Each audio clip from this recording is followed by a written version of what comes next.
सो देखते हैं कि ट्रैवलिंग अलाउंस अपने आप में स्कोप क्या है इसका, क्यों चाहिए होता है ट्रैवलिंग अलाउंस। ऑफ कोर्स नाम से साफ है, ट्रैवल करना है, गवर्नमेंट सर्वेंट के लिए है।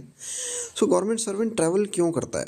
एक तो सबसे पहले मान लो उसने ज्वाइन किया, ठीक है, तो उसकी ट्रेनिंग हो सकती है। मान लो ट्रेनिंग के लिए कहीं जाना हो, ये हो सकता है ना।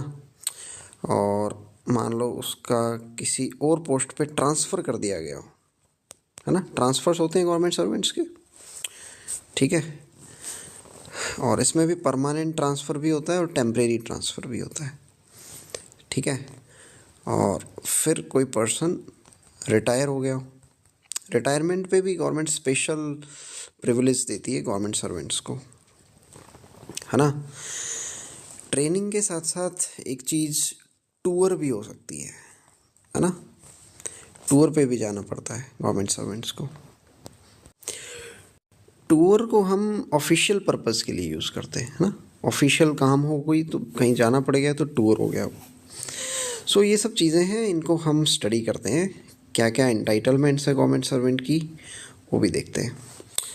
सबसे पहले बात आती है पे की। पे का मतलब यहाँ पे है बेसिक पे, है ना। ये जो पे है ना, बेसिक पे, इसी के बेसिस पे ही जो टीएडीए की एंटाइटलमेंट है वो डिसाइड होगी। मतलब कि एंटाइटलमेंट कुछ आप इस तरह से देख सकते हैं, जैसे लेवल 14 एंड अबोव की एंटाइटलमेंट्स ये है।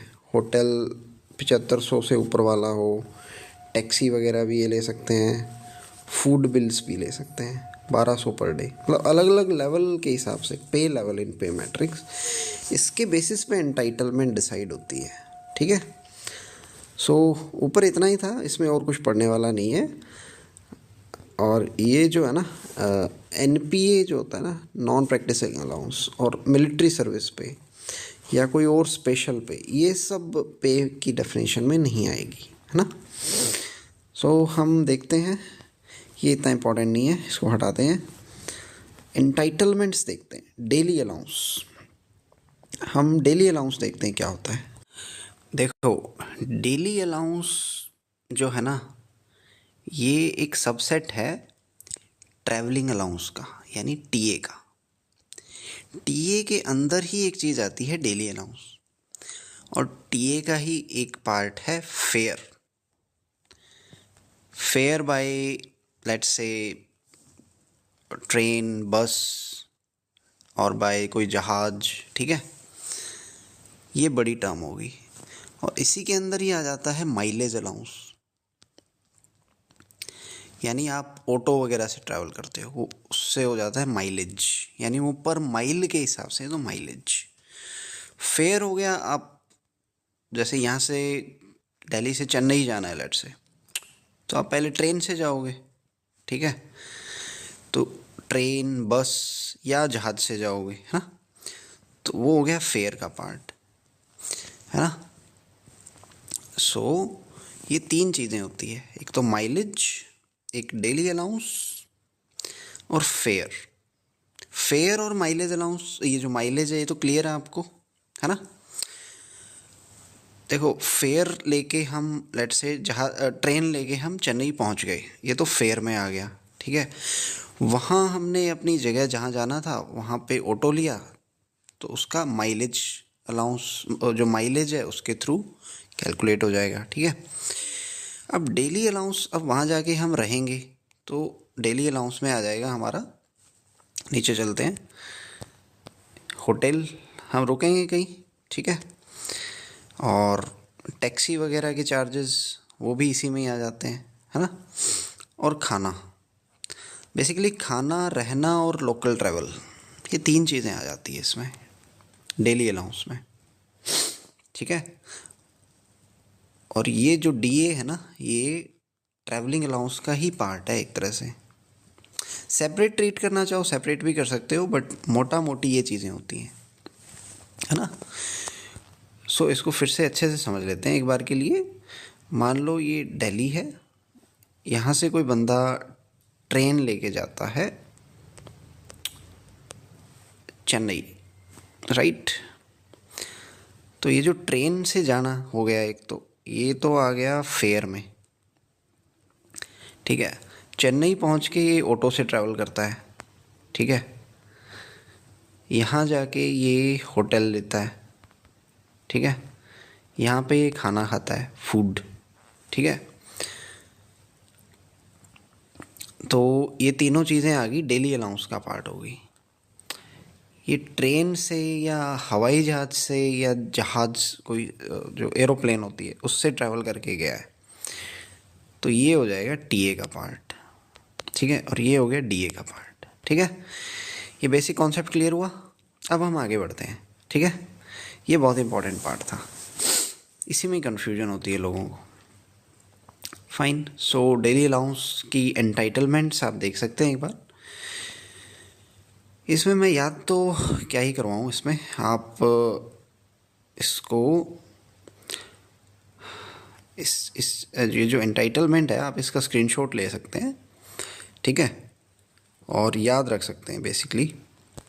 सो मोटा मोटी इसमें होटल है, एसी, टैक्सी।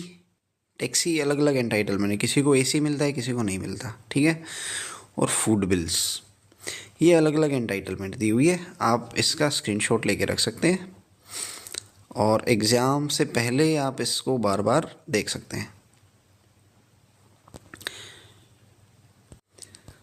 सो ऊपर 14 एंड अबो का दिया हुआ था, यहाँ 5 एंड बिलो। 6 से 8 का ये एंटाइटलमेंट है, 9 से 11 का ये एंटाइटलमेंट है, ठीक है। आप इसे याद रखेंगे। चलो आपको मैं एक ट्रिक बता ही देता हूँ। यहाँ पे 5 एंड बिलो दिया हुआ है ना, 5 से आप याद रखो 500 से नीचे होगा, होटल का 450 पर डे मिलेगा। 6 से 8 है तो 8 से 800 से थोड़ा नीचे होगा, यानी 750 पर डे मिलेगा होटल का, ठीक है। अब बात आती है 9 से 11 की, तो 11 में ध्यान रखना है, 11 का डबल कर दो 22, सो 2250 पर डे। और 11 ही क्यों नहीं किया, क्योंकि देखो 9 से 11 में ग्रुप ए के अधिकारी शुरू हो जाते हैं, तो ये बहुत सीनियर लोग होते हैं, तो इसके लिए कम से कम 2000 का तो रूम दोगे ना, तो 2250 पर डे। 11 का दोगुना 22, 1100 का तो होगा नहीं, ठीक है। 11 का दोगुना कर दो 2200 और 50, 2200, ये हो गया होटल का। और 12 एंड 13 का आप 2250 का दोगुना कर दो 4500 पर डे। और मैक्सिमम जो है वो 7500 पर डे हो गया, ठीक है, राइट। और फूड का और भी आसान है। फूड में 5 एंड बिलो वाले को 500, 6 से 8 वाले को 800, 8 है ना यहाँ पे, सो 800, 5 एंड बिलो वाले को 500। बट यहाँ पे थोड़ा सा फ़र्क है, 9 से 11 में हम 9 को देखेंगे 900, और इसी तरह से ही 12 से 13 के बाद 1000, 14 एंड अबो को 1200।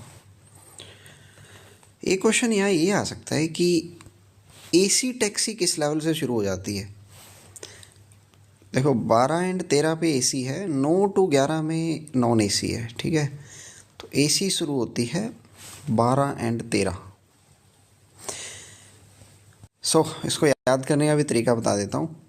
एसी है ना, ऐसे बोलते हैं ना, एसी से बाहर आ, तो 12, राइट। सो 12 से एसी टैक्सी शुरू हो जाती है, ठीक है। देखो ये जो एंटाइटलमेंट्स ऊपर बताई है ना, इनको रटने की बहुत आवश्यकता नहीं है, इनसे मुझे कम ही चांसेस लग रहे हैं क्वेश्चन पूछे जाने की, ठीक है। बट आप एक नज़र मार के रखें। और ये एंटाइटलमेंट जो है ना, ये जो है ना 25% इंक्रीज़ कर जाएगी जैसे ही डीए बढ़ेगा, और ये ऑलरेडी बढ़ चुकी हैं, ठीक है। सो ये भी आपको एक बार ध्यान रखना है, बट आप चिंता ना करें, इसकी ज़्यादा क्वेश्चन नहीं आते हैं इससे। होटल चार्जेस का इन्होंने बोला है कि लेवल 8 से नीचे वाले जो अधिक कर्मचारी है ना, लेवल 8 एंड बिलो, यानी यूँ मान लो SO and below. SO level 8 पे होता है, 10 पे भी होता है, बट यूजुअली 8 पे ही होता है। एसओ, डबल एओ, जाओ, ठीक है, ये सारे आ गए इसमें। हम लोग सारे जितने भी सीआरई से सिलेक्ट हो रहे हैं उनको होटल चार्जेस रीइंबर्स कराने के लिए कोई वाउचर देने की नीड नहीं है। ठीक है, इतना याद रहेगा। और हमने लिमिट्स देखी थी ना, जैसे लेवल 6 से 8 का है अगर कोई तो 750 मिलता है। बट जो एक्स सिटी है ना, उसके लिए फ्लैट 1000 रुपये बोला हुआ है, क्योंकि दिल्ली जैसे शहर में जाओगे तो 1000 रुपये तो लगेंगे ही ना, आप इतना ध्यान रखो, मिनिमम 1000 तो इतना अलाउड है, बट वाउचर देना पड़ेगा। ठीक है, बाकी जगह पे वाउचर अलाउड नहीं, नीड नहीं है वाउचर देने की लेवल 8 एंड बिलो को। फाइन। ग्रुप बी वालों को मान लो, बी एंड सी को, क्योंकि लेवल 8 के बाद फिर ग्रुप ए शुरू हो जाता है। ठीक है, उनको देना पड़ेगा क्योंकि उनको रीइंबर्समेंट बहुत ज़्यादा होता है। ठीक है, ज़्यादा इसलिए क्योंकि देखा था ना हमने, 9 से 11 में सीधा 2250 पहुंच जाता है, 6 से 8 में वो 750 था। ठीक है, ये सीधा जंप है, तो यहाँ वाउचर देना पड़ेगा। इनको वाउचर वूचर की कोई नीड नहीं है, बस डिक्लेरेशन दे दो अपनी। ठीक है, सेल्फ सर्टिफाइड क्लेम देना होता है बस। और वो जो लिमिट्स हमने देखी है ना, एंटाइटलमेंट्स, वो एक्सक्लूसिव ऑफ टैक्सेस है, यानी टैक्सेस बाद में अगर जुड़े हैं ना तो वो भी रिम्बर्स हो जाएंगे, कोई दिक्कत नहीं है।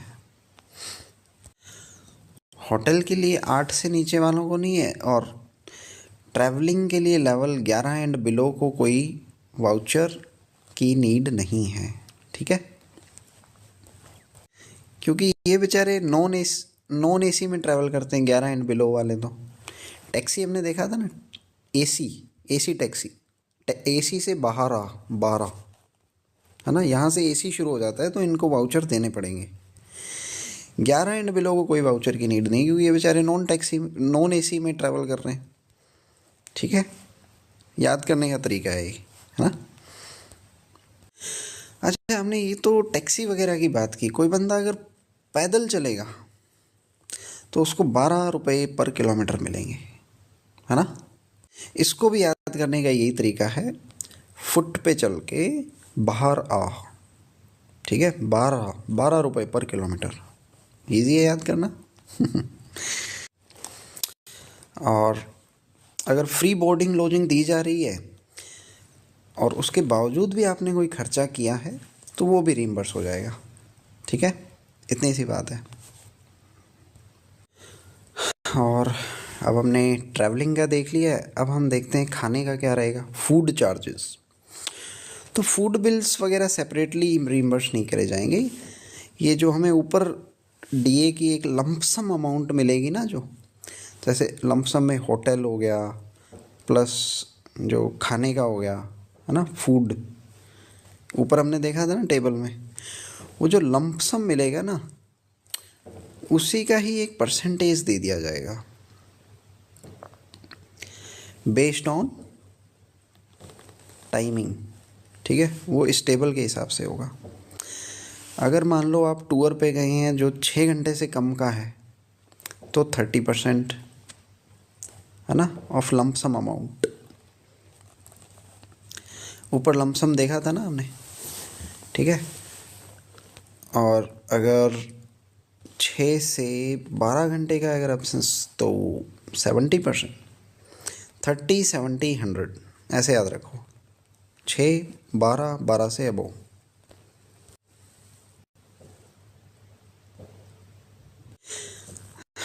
देखो, ऐसे ट्रैवल करना, यहाँ से टूर शुरू हुआ, ये पहले 6 घंटे, ये 12 घंटे हो गए, और ये पूरा दिन यहाँ पे हो जाता है, तो ये 12 घंटे। इससे ऊपर है तो आपको 100% मिल जाएगा। अगर आपने पूरा दिन से 1 मिनट भी एक्स्ट्रा लगा दिया, आधा दिन, यहाँ आधा दिन हो जाता है ना, यहाँ 100% मिल जाएगा आपको। और 6 घंटे अगर आपने लगाए हैं तो ये देखो 1, 2, 3, 1/3 हो गया एक तरह से, यानी 30%। और यहाँ 60 हो गया या 70, यहाँ 70% अगर आपने 6 घंटे से ज़्यादा लगा दिया तो। ठीक है, सो ये एक तरह से याद रखना है आपको। ये 100% किसका मिलेगा? लमसम अमाउंट फूड बिल का। ठीक है, एक MCQ MCQ और यहाँ बनता है कि जो अब्सेंस फ्रॉम हेडक्वार्टर है, ये जो 6-12 वाली, ये कहाँ से कैलकुलेट की जाएगी? ये होती है मिडनाइट टू मिडनाइट, है ना। मिडनाइट होते हैं ना, रात को 12 बज जाते हैं जो, वहाँ से कैलकुलेट होगा। मिडनाइट टू मिडनाइट का मतलब ये है, ये मान लो मिडनाइट है, 0 आवर जिसको कहते हैं, है ना। यहाँ सुबह शुरू हो जाती है इस तरफ, इधर नाइट होती है, ठीक है। सो इस पूरे साइकिल में कहीं भी अगर कोई बंदा अब्सेंट रहा हो ड्यूटी से, तो वो मान लिया जाएगा। ड्यूटी से अब्सेंस रहा हो तो कैलकुलेट कर लिया जाएगा, ठीक है। सिर्फ ड्यूटी आवर्स इसमें नहीं आते हैं, कभी भी जाना पड़ सकता है ना किसी एम्प्लॉय को, इसलिए ये मिडनाइट टू मिडनाइट, क्योंकि डे यहीं तो से तो शुरू होता है, 0 आवर्स से। सो ये आप याद रख सकते हैं। ओके, सो लोकल जर्नी की हम बात करते हैं। लोकल जर्नी यानी ये मान लो सिटी है या आपका ऑफिस है, सिटी के अंदर ही आपको कहीं और जगह जाना है ड्यूटी के रिगार्डिंग, तो इसे लोकल जर्नी कहते हैं। इसमें DA जो होता है ना, वो हाफ रेट पे मिलता है, ठीक है।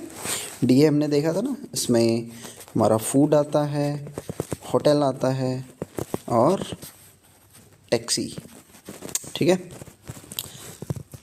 हाफ रेट पे मिलेगा लोकल जर्नी में। और जो ड्यूटी के दौरान ही बंदा मान लो रास्ते में कहीं फंस गया है, उस केस में भी DA एडमिसिबल होता है। कोई बाढ़ आ गई, बारिश आ गई, तो उसकी गलती नहीं है ना, तो वो वहाँ फंसेगा तो फिर डेली अलाउंस देना पड़ेगा उसको। वहीं DA इस केस में भी कोई डिस्टरबेंस वगैरह हो गया, कर्फ्यू वगैरह लग गया, तब भी DA दिया जाएगा, ठीक है। फिर आगे 2 क्वेश्चन बनते हैं, क्या संडेज और हॉलीडेज पे डियरनेस अलाउंस दिया जाएगा?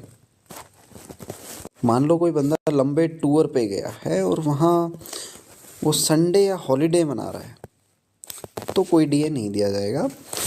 बट हाँ, संडे और हॉलीडे के दौरान भी अगर वो कैंप पे है, काम कर रहा है, मान लो कोई जियोलॉजिकल सर्वे ऑफ इंडिया का ऑफिसर है, वो संडे को भी काम कर रहा है अपना सर्वे का, तो उसको DA दिया जाएगा, अदरवाइज DA नहीं दिया जाएगा। मान लो उसने टूर के दौरान कोई छुट्टी ले ली या RH ले ली, तो भी कोई DA नहीं दिया जाएगा। यानी टूर के दौरान भी वो काम कर रहा होना चाहिए, तभी उसको DA मिलेगा। अगर वो हॉलीडे मना रहा है, अगर वो संडे आ रहा है, संडे में कोई काम नहीं कर रहा है, ठीक है, और अगर उसने लीव ले ली है, छुट्टी ले ली है, तो भी कोई DA नहीं मिलेगा, ठीक है।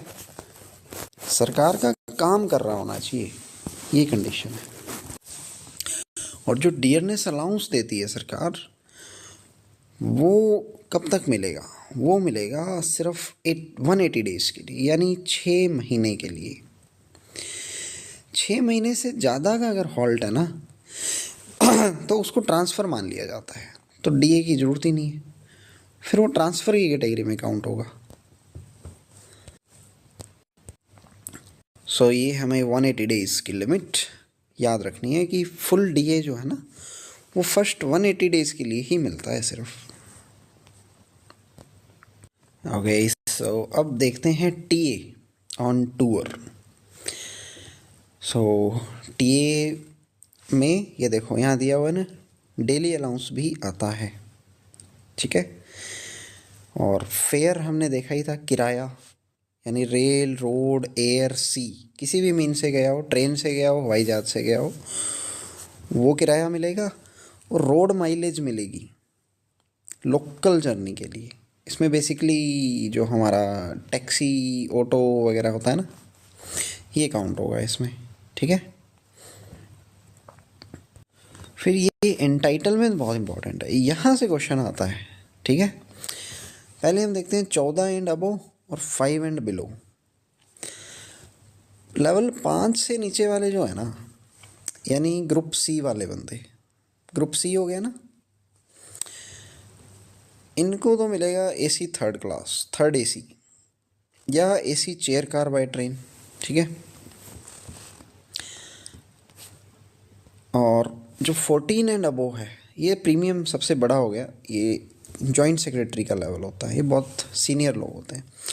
तो इनको मिलेगा बिजनेस क्लास या क्लब क्लास बाय एयर, और फर्स्ट एसी मिलेगा। यहाँ फर्स्ट एसी, यहाँ थर्ड एसी, यहाँ बिजनेस या क्लब क्लास, यहाँ कोई हवाई जहाज़ वाला मामला ही नहीं है, ठीक है। हवाई जहाज़ शुरू होती है लेवल 6 से। यहाँ मिलेगी इकोनॉमी क्लास, यहाँ भी इकोनॉमी क्लास, यहाँ बिजनेस क्लास, ठीक है। हवाई जहाज़ का तो यहाँ आसान है, इकोनॉमी इकोनॉमी, ठीक है। और यहाँ है ही नहीं, और यहाँ बिजनेस क्लास, ठीक है। और जो ट्रेन का है वो यहाँ फर्स्ट एसी है, यहाँ थर्ड एसी है, ठीक है। और 6 से 11 में भी सेकंड एसी, बट यहाँ भी फर्स्ट एसी है, यहाँ दोनों में फर्स्ट एसी है, ठीक है। तो मोटा मोटी अगर हम देखें तो 5 एंड बिलो वाला तो हमें याद ही है, इसमें तो सबसे लोवेस्ट है और हवाई जहाज़ है ही नहीं, ठीक है। ये तो हटा दो आप। 14 एंड अबव सबसे बड़ा है, सबसे सीनियर लोग हैं, तो ये भी आप हटा दो इसमें, क्योंकि बिजनेस क्लास आ गई हवाई जहाज़ में और फर्स्ट क्लास एसी आ गया, ठीक है। यहाँ तो अपने को डाउट होना ही नहीं चाहिए, ठीक है। और अब बात करते हैं 6 से 11 में। यहाँ हवाई जहाज़ का तो दोनों में क्लियर है, इकोनॉमी इकोनॉमी, ठीक है। कन्फ्यूज़न आपको ट्रेन में आ सकता है। ट्रेन में ना इन दोनों को ही फर्स्ट एसी है, ये याद रखना है बस। 6 से 11 में सेकंड एसी हो गया, बस ख़त्म बात। सो मोटा मोटी बात यह है कि 12 एंड अबो को हमें दी जा रही है फर्स्ट एसी, ठीक है। ये चीज़ आप यहाँ भी देख सकते हैं। अगर क्वेश्चन आ जाता है कि भाई क्या गवर्नमेंट एम्प्लॉयज़ को प्रीमियम तत्काल, दुरंतो, राजधानी, शताब्दी, सुविधा, ये जो सारी प्रीमियम ट्रेनें हैं, क्या ये भी अलाउड है? हाँ बिल्कुल अलाउड है। ये देखो 12 एंड अबोव को अलाउड है, ये याद रखना है, ठीक है। बाकियों का तो ये सेम ही है। 6 से 11 में सेकंड क्लास, 5 एंड बिलो में third class, fine. So 12 and above इनको फर्स्ट क्लास में अलाउड है, और एकदम शताब्दी हो, राजधानी हो, सब अलाउड है, फाइन। और हवाई जहाज़ की बात करें तो 14 एंड अबोव को प्रीमियम अलाउड है एकदम, मतलब क्या बोलते हैं, बिजनेस क्लास 14 एंड अबोव। ट्रेनों में 12 एंड अबोव से शुरू हो जाता है, ठीक है। क्या तेजस में भी ट्रैवल कर सकते हैं? तेजस यानी प्राइवेट ऑपरेटर द्वारा जो चलाई जा रही है ना तेजस, हाँ अलाउड है बिल्कुल, पर लेवल 12 एंड अबोव। और हवाई जहाज़ में क्या है, 14 एंड अबोव पे बिजनेस क्लास मिलती है, बाकी नीचे हैं उनको इकोनॉमी क्लास, और 5 से नीचे तो हवाई जहाज़ में अलाउड ही नहीं है, ठीक है। और अच्छा ये बताओ, मान लो किसी को कहीं जाना है एम्प्लॉय को, और सीट्स उसकी क्लास में अवेलेबल नहीं है, तो क्या, मान लो वो एसी सेकंड टियर के लिए एलिजिबल है, अपनी कैटेगरी में उसकी अवेलेबल नहीं है, तो क्या वो हायर वाली बुक करेगा या नीचे वाली? ऑफ कोर्स नीचे वाली, क्योंकि सरकार ऊपर तो जाने नहीं देती है ना, कम से कम खर्चा करवाना चाहती है, इसलिए class below their entitle class, ठीक है। ये याद रखना है अपने को। ओके, अब क्वेश्चन आता है कि जो प्लेसेस रेल द्वारा कनेक्टेड नहीं हैं वहाँ पे एसी बस किसको अलाउड है? एसी बस उन्हीं को अलाउड है जो एसी सेकंड टियर वाले हैं। थर्ड टियर वालों को कोई एसी बस अलाउड नहीं है, ठीक है। थर्ड टियर किनको मिलती है? लेवल 6 से नीचे वाले, ग्रुप सी वाले बेसिकली, ठीक है। ये हमने देखा था ना, यहाँ 6 से स्टार्ट हो जाता है AC second class, 5 and below को थर्ड क्लास। तो ये जो लोग हैं ना 6 से ऊपर वाले, ये एसी बस ले सकते हैं अगर कहीं ट्रेन अवेलेबल नहीं है किसी रूट पे, तो एसी बस से ये लोग जा सकते हैं। 5 से नीचे वाले जाएंगे ऑर्डिनरी या डिलक्स, ठीक है। अच्छा, जहाँ ट्रेन अवेलेबल नहीं है वहाँ तो हमने बस ले ली, क्या जहाँ पे रेल अवेलेबल है क्या वहाँ बस से जा सकते हैं? हाँ जा सकते हैं, बट रीइंबर्समेंट जो है ना, टोटल फेयर, वो ट्रेन वाले फेयर से ज़्यादा नहीं होना चाहिए अपनी एंटाइटल क्लास में। ठीक है, इतनी सी बात है। और ये जो मैं बता रहा हूँ ना, ये एक एक एमसीक्यू है ये, ठीक है, तो इनको ध्यान याद रखना है हमें। इंटरनेशनल ट्रैवल का थोड़ा सा अलग है। इंटरनेशनल में ऑफ कोर्स जहाज़ से ही जाएंगे, ठीक है। तो जहाज़ में जो 13A एंड बिलो वाले हैं वो तो जाएंगे इकोनॉमी में, 14 to 16 वाले जाएंगे बिजनेस में या क्लब में, और 17 एंड अबव जाएंगे फर्स्ट क्लास में। ये बहुत हाइयर क्लास हो जाती है फर्स्ट क्लास। और 17 में कौन आता है? कैबिनेट सेक्रेटरी, ठीक है। तो ये जाएगा, इसको याद ऐसे भी रख सकते हो, कैबिनेट सेक्रेटरी अपने आप में फर्स्ट है, सबसे टॉप अधिकारी हो गया ना, तो ये जाएगा भी किस में? फर्स्ट क्लास में, ठीक है। और जो लेवल 14 पे जॉइंट सेक्रेटरी होता है, ये जाएगा बिजनेस से 14 में, ठीक है। और 13A से नीचे वाले जाएंगे इकोनॉमी में।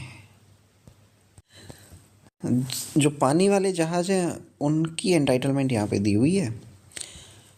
अंडमान निकोबार के अलावा जो जगह है वहाँ पे तो ये एंटाइटलमेंट्स हैं। और अंडमान निकोबार और लक्षद्वीप के लिए जो शिपिंग कॉरपोरेशन ऑफ इंडिया है ना, वो अपने जहाज़ चलाती हैं, तो उनकी एंटाइटलमेंट अलग है। सो आप इनका स्क्रीनशॉट ले सकते हो, ठीक है, और आप इन्हें याद रखेंगे, ठीक है।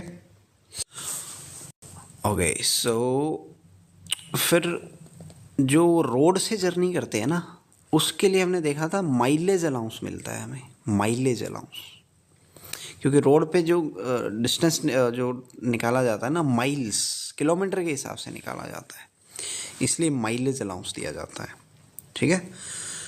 सो ये भी लेवल्स के हिसाब से होता है, आप इसका स्क्रीनशॉट लेके याद रख सकते हैं, ठीक है। 14 और अबोव का दिया हुआ है, यहाँ 6 से 13 का दिया हुआ है। और यहाँ 4 and 5, 3 and below, 3 and below 3 and below वालों को ऑर्डिनरी बस ही अलाउड है सिर्फ, ठीक है। 4 एंड 5 वालों को एनी टाइप ऑफ पब्लिक बस, बस एसी नहीं होनी चाहिए हो। और 6 से ऊपर वालों को एसी बस अलाउड है, बस यहाँ एसी टैक्सी नहीं अलाउड, यहाँ एसी टैक्सी अलाउड है 14 से ऊपर, जॉइंट सेक्रेटरी एंड अबोव, ठीक है। ऑटो रिक्शा का यहाँ आसान है, सबके लिए प्रेस्क्राइब्ड रेट जो भी होंगे वो मिल जाएंगे, इनको भी सबको मिल जाएंगे। दिख रहा है, यहाँ भी सेम है, यहाँ भी सेम है, बस बस वाला अलग है। बस में 3 एंड नीचे वालों को ऑर्डिनरी बस, ठीक है। 4 एंड 5 वाले जो है ना, यूडीसी और इससे ऊपर 5 वाला, उनको एसी बस अलाउड नहीं है बस, ठीक है।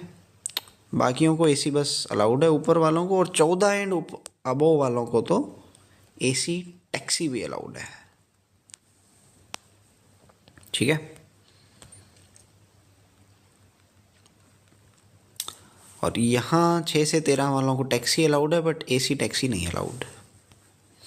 फाइन, आई नो ये लिमिट्स याद करना काफ़ी बोरिंग है और काफ़ी टाइम कंज्यूमिंग भी है, आप याद करें अपने लेवल पे जितना भी हो सकता है, ठीक है। और ऊपर हमने ये देखा था ना, at prescribed rates for auto rickshaw, और जहाँ प्रेस्क्राइब्ड नहीं है वहाँ जो लगेगा ना, वो लगेगा 24 रुपये पर किलोमीटर। हमने पैदल वाले का देखा था ना, बाई फुट अगर कोई ट्रैवल करता है तो उसको 12 रुपये दे रहे थे हम, बाय कार या टैक्सी करेगा तो 24 रुपये देंगे पर किलोमीटर के, 10 डबल, ठीक है। ये है कार या टैक्सी के। ऑटो रिक्शा और वगैरह के हम 12 रुपये ही देंगे, जितना पैदल वाले को दे रहे थे ना 12 रुपये, उतना ही हम इसका देंगे। कार या टैक्सी का डबल कर दो आप, 24 कर दो, ठीक है, 24 रुपये पर किलोमीटर। अच्छा, अगर आप जर्नी बाय तांगा वगैरह करते हो, जो आदमी खींचता है, या साइकिल रिक्शा है ना, इनको भी स्कूटर मोटरसाइकिल यानी 12 रुपये पर किलोमीटर दिया जाएगा, ठीक है। और हमने ऊपर देखा था ना कि जहाँ पे रेल वगैरह नहीं है वहाँ पे बंदा रोड से ट्रैवल कर सकता है, बस वगैरह से, तो उसमें किसी कॉम्पिटेंट अथॉरिटी की अप्रूवल लेने की नीड नहीं है, ठीक है। मोड ऑफ कन्वेंस के लिए कि कौन सा मोड मैं चुनूँ, वो अपनी मर्ज़ी से चुन सकता है, और उसको माइलेज अलाउंस दे दिया जाएगा, ठीक है, रोड माइलेज उसको दे दी जाएगी। माइलेज अलाउंस हमने यहाँ पे देखी थी, है ना, ये है एसी टैक्सी, बस, ऑटो रिक्शा, जो भी आपको लेना है। फाइन। क्वेश्चन आता है कि क्या क्या रीइंबर्सेबल है। रिजर्वेशन चार्जेस ये अलग से लिए जाते हैं, ये बंदा अपनी पॉकेट से क्यों भरेगा, साफ सी बात है ना, रीइंबर्स कर लिए जाएंगे। इंटरनेट या ई टिकटिंग चार्जेस, ठीक है, बिल्कुल कर लिए जाएंगे, कोई दिक्कत नहीं है। और अगर टिकट वगैरह कलेक्ट करनी है स्टेशन पे जाके, उसका अगर चार्जेस लग रहा है वो भी रीइंबर्स हो जाएगा, कोई इशू नहीं है, ठीक है। सो जनरल कॉमन सेंस की बातें ये याद रखें। एजेंसी चार्जेस लग रहे हैं, रीइंबर्सेबल है। कैंसिल करवानी पड़ी पब्लिक इंटरेस्ट में तो भी रीइंबर्सेबल है। सर्विस टैक्स वगैरह लग रहा है, ये भी रीइंबर्सेबल है, ठीक है। फैसिलिटेशन फ़ी, ठीक है, ये भी है, ओके। कोई पर्सन विद डिसेबिलिटीज़ अगर है, उसके साथ कोई एस्कॉर्ट जा रहा है या अटेंडेंट जा रहा है उसका ध्यान रखने के लिए, तो उसकी भी जो चार्जेस है ना, उसके लिए माइलेज अलाउंस जो है ना वो रीइंबर्सेबल है। सिर्फ माइलेज अलाउंस, ये याद रखना है। जो खाने का और रहने का खर्चा है ना, वो रीइंबर्सेबल नहीं है, वो तो उसके साथ ही रहेगा ना। सिर्फ माइलेज अलाउंस रीइंबर्सेबल है। फाइन। हाँ, अब हम बात कर लेते हैं, मान लो प्रोबेशनर्स हैं, ठीक है, वो जाते हैं ट्रेनिंग पे। और ये ट्रेनिंग जो है ना, ये फाउंडेशन ट्रेनिंग है, ड्यूटी ज्वाइन करने से पहले फाउंडेशन ट्रेनिंग। जैसे एसएससी के थ्रू एएसओ लगते हैं, उनकी ट्रेनिंग होती है ना, तो मान लो यहाँ उनकी ट्रेनिंग शुरू होती है, वो ज्वाइन करते हैं, अभी प्रोबेशन पे ही है ना 2 साल तक। यहाँ से मान लो उनकी 6 महीने की ट्रेनिंग थी, तो इस पीरियड में उनको कोई भी टीए डीए कुछ नहीं दिया जाएगा, उनको अपनी पॉकेट से पे करना पड़ेगा सारा कुछ। डेली अलाउंस में ही नहीं मिलेगा, ना ही टीए मिलेगा, नो टीए डीए, ओके। यहाँ से उनको ड्यूटी ज्वाइन करने के लिए जो आना होगा ना, 1 वे, इसका पैसा मिल जाएगा, ठीक है। जैसे इनकी ट्रेनिंग ख़त्म हुई, अब ड्यूटी ज्वाइन करना है तो इसका पैसा मिल जाएगा, ट्रेनिंग इंस्टीट्यूट से लेकर के जहाँ इनकी ड्यूटी है वहाँ तक। बाकी सारा इनको पॉकेट से पे करना पड़ेगा। ये बड़ी ही इनके साथ नाइंसाफ़ी है एक तरह की। फाइन। तो प्रोबेशनर्स के साथ थोड़ा सा अलग तरीके से ट्रीटमेंट किया जाता है। अच्छा, मान लो मैं किसी गवर्नमेंट एम्प्लॉई हूँ और मैं किसी कंपटीशन में या इवेंट्स में जा रहा हूँ, म्यूज़िक, डांस, ड्रामा में। सो मुझे बिल्कुल मिलेगा, मेरा जो जर्नी है टूर की तरह ही माना जाएगा, ठीक है। एज ड्यूटी ही ट्रीट किया जाएगा अगर मैं इन इवेंट्स में पार्टिसिपेट करने जा रहा हूँ, जो कि कंडक्ट करवाई जा रही है CCS CSB, ये सेंट्रल गवर्नमेंट का कोई होता होगा, ठीक है। और अगर स्पोर्ट्स इवेंट्स में कर रहा हूँ, अगर टूर्नामेंट नेशनल इंपॉर्टेंस के हैं, इंटरनेशनल इंपॉर्टेंस के हैं, सो वो भी reimburse as per TA rules कर दिए जाएंगे, कोई इशू नहीं है। पर हाँ, वो नेशनल और इंटरनेशनल इम्पोर्टेंस का स्पोर्ट्स इवेंट होना चाहिए, ठीक है। अब हम देखते हैं बाय एयर अगर जर्नी करनी है तो उसके लिए कुछ स्पेशल केसेस हैं। देखो, एयर ट्रैवल के लिए जो सेक्रेटरीज है ना, वो ऑथराइज कर सकता है एयर ट्रैवल, अगर एक्सपेंडिचर जो है वो फंड्स अलॉटेड में रखा जाए। तो बेसिकली हमें इतना याद रखना है, सेक्रेटरी ऑथराइज करेगा। और अगरतला से कोलकाता जाना है अगर, फिर तो एयर से ही ट्रैवल करेगा ऑफ कोर्स, क्योंकि बीच में बांग्लादेश आ जाता है ना, कुछ कुछ ऐसे। यहाँ अगरतला है, यहाँ कोलकाता है, तो ये कैसे यहाँ से घूम के जाएगा? इससे बेटर है यहाँ से सीधा एयर से जाए।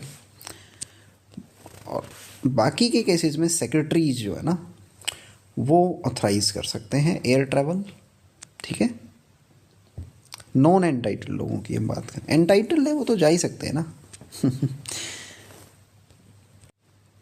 एंटाइटल्ड आपको पता ही है, 6 से ऊपर ऊपर एंटाइटल्ड क्लास है। एयर से ट्रैवल बिल्कुल किया जा सकता है 6 से ऊपर ऊपर, बट सेक्रेटरी ऑथराइज करेगा तभी कर सकते हैं 6 से अबव वाले। 6 से ऊपर वालों को इकोनॉमी क्लास अलाउड है ना, और बिजनेस क्लास कितने से ऊपर अलाउड है?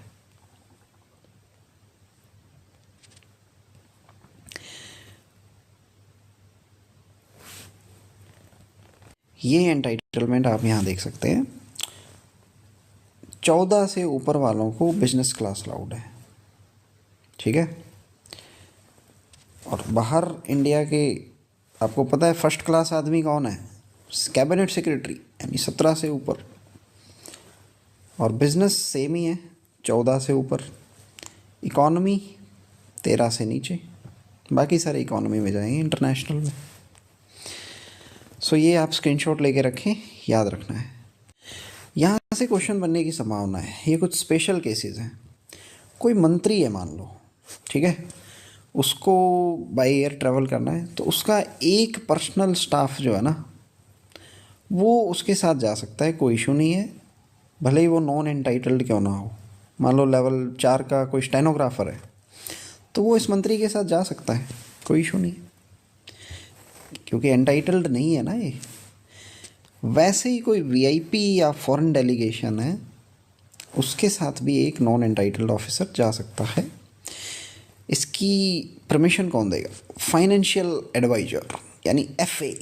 एफए बहुत बड़ी पोस्ट होती है, ये कहेगा। और एक से ज़्यादा को जाना है तो फाइनेंस मिनिस्ट्री बोलेगी। देख रहे हो, एफए के बाद सीधे मिनिस्ट्री आ रही है। एफए बहुत बड़ी पोस्ट है, एफए के बाद सीधा फाइनेंस मिनिस्ट्री। एक से ज़्यादा बंदे जाने हैं अगर, ठीक है। और स्पोर्ट्स इवेंट देखी थी हमने कि कोई बाहर जा रहा है इंटरनेशनल, मान लो कोई ओलंपिक वगैरह खेलने जा रहा है, तो उसके साथ स्पोर्ट्समैन जाएंगे, मैनेजर्स, कोचेस, मसाज करने वाले, डॉक्टर्स, ये सारे इकोनॉमी क्लास से ट्रैवल कर सकते हैं। ओके, सो ये 3 स्पेशल केसेस याद रखने हैं आपको। एक तो मंत्री वाला, एक वीआईपी या फॉरेन डेलीगेशन, और एक इंटरनेशनल इम्पोर्टेंस का कोई स्पोर्ट्स इवेंट हो। फाइन, सो ये सारे अलाउड है। ट्रैवलिंग अलाउंस इनको बाय एयर का मिलेगा, ठीक है। ये एंटाइटल क्लास हम देख चुके हैं, ठीक है, ये याद रखना है अपने को। और टिकट्स कहाँ से परचेज करनी है? हमने एलटीसी वाले में देखा था, बाल्मर लॉरी, अशोक ट्रेवल्स और आईआरसीटीसी, ठीक है। हमने देखा था ना, कोई शॉक लगता है तो हमें बाम लगानी पड़ती है, अशोक, बामर और आईआरसीटीसी तो है ही है। यहीं से ही हम टिकट परचेज कर सकते हैं। और टिकट्स कितने दिन पहले बुक करनी है? 21 डेज प्रायर। ये एमसीक्यू बन सकता है। ओके, मान लो ऊपर जो हमने 3 एजेंट्स देखे थे ना, बाल्मर लॉरी, अशोका और आईआरसीटीसी, इनके अलावा अगर कहीं से बुक कराना पड़ता है तो इसकी ऑथराइजेशन कौन देगा? एक तो एफए देगा या फिर एचओडी देगा, जॉइंट सेक्रेटरी लेवल का। जॉइंट सेक्रेटरी हमने देखा था ना, लेवल 14 का आदमी होता है ये। और ये हेड किसको करता है? विंग को, ठीक है।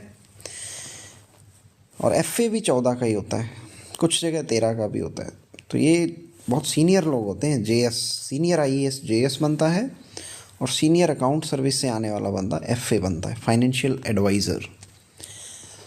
सो ये अथराइज करेंगे कि भाई कहीं और से भी करवा लो, इन तीनों के कोई दिक्कत नहीं है। और मान लो कोई बंदा बोर्डिंग पास सबमिट नहीं कर पाता है टीए बिल के साथ, तो वो एक सेल्फ डिक्लेरेशन दे सकता है और उसको काउंटर साइन करेगा controlling officer, not below the level of 10। इतना इंपॉर्टेंट नहीं है, बट ध्यान रख सकते हो आप। बोर्डिंग पास ना भी दे पाए तो भी कोई इशू नहीं है। मान लो कोई government officer credit card use कर रहा है बुकिंग वगैरह के लिए, क्रेडिट कार्ड पे हमें पता है ना डिस्काउंट्स वगैरह मिलते हैं, तो उसका एक मेंटेनेंस चार्ज होता है, वो भी रीइंबर्सेबल है with the approval of FA. अब इस क्रेडिट कार्ड में कुछ जो क्या बोलते हैं, कुछ अवार्ड वगैरह भी आ रहे होंगे, कैशबैक्स वगैरह, तो वो गवर्नमेंट को ही डिपॉजिट कराने पड़ेंगे। ऐसा नहीं कि गवर्नमेंट एम्प्लॉय अपने लेवल पे यूज़ कर रहा है उनको, ऐसा नहीं कर सकता है, ठीक है। वो गवर्नमेंट के ही हैं कैशबैक्स भी। All right. और पानी वाले जहाज़ की हम बात कर ही चुके हैं, उसकी ये एंटाइटलमेंट है। 9 से ऊपर हाईएस्ट क्लास, 6 से 8 के बीच लोअर, और ये आप आगे देख सकते हैं 3 एंड नीचे वालों को लोएस्ट क्लास मिलती है। और ट्रेन में हाईएस्ट क्लास लेवल 12 से शुरू हो जाती है ना, हमने देखा था। और हवाई जहाज़ में भी जो बिज़नेस क्लास है वो लेवल 12 से शुरू होती है, बाकियों को इकोनॉमी क्लास दी जाती है।